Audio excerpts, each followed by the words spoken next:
I've always been a simple man. I worked hard, saved what I could, and never spent more than necessary. By the time I turned 32, after years of effort, I finally opened my own logistics company. That's when I met Juliana. She was beautiful, smart, and had that kind of charm that made anyone drop their guard. At first, I thought I'd found someone to share my life with. In the first few months, she seemed perfect. She supported my projects, waited for me with dinner ready, and always said she dreamed of building a future together. Blinded by love, I believed every word. My friends were skeptical. One of them even said, "Man, she seems too good to be true." I laughed, thinking he was jealous. I had no idea what was coming. After we got married, things started to change. Juliana began caring more about what we had than who we were. "Why are you still driving that old car? Your company's doing great. You should look successful," she'd say in that sweet, manipulative tone. Soon she wanted to renovate the house, travel to luxury destinations, and buy the most expensive of everything. I kept giving in, thinking it was normal to want the best. Over time, I noticed she barely cared about me, only the numbers in my bank account. When I talked about work, she pretended to listen. When I mentioned dreams, she changed the subject. And slowly, she began to pull away. She spent more time with friends, always on her phone, and got irritated whenever I asked anything. One afternoon, I went back home early after forgetting a folder. As I walked in, I heard laughter coming from the bedroom, a man's voice. I froze. I didn't need to see much.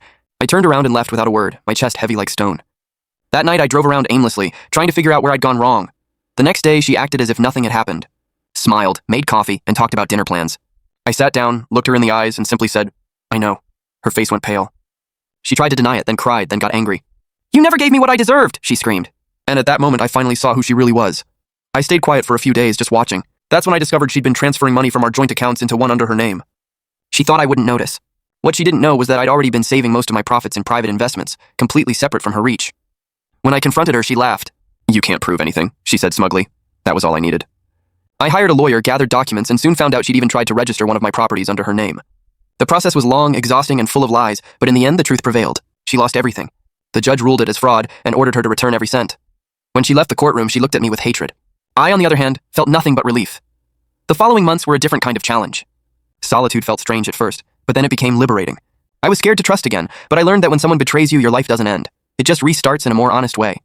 I reconnected with old friends, started going out again, even learned to laugh at myself. I stopped trying to prove my worth to people who only valued my wallet. It was odd how the silence in the house, once so heavy, started feeling peaceful. Sometimes I wondered how things might have turned out if she'd chosen love instead of greed.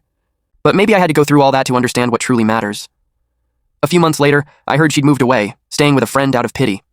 Meanwhile, my company thrived like never before. I learned not only to protect my money, but also my peace. I stopped mistaking interest for affection and gifts for love. Every now and then, I remember the day I met her. How perfect she seemed. Then my grandfather's words echo in my mind, "Those who love your wallet will never love your heart." He was right. Now, when I come home after a long day and find nothing but silence instead of fake smiles, I feel at peace, a kind of peace that no amount of money can buy. And deep down, I know life didn't take anything from me. It just freed me from someone who was never truly mine.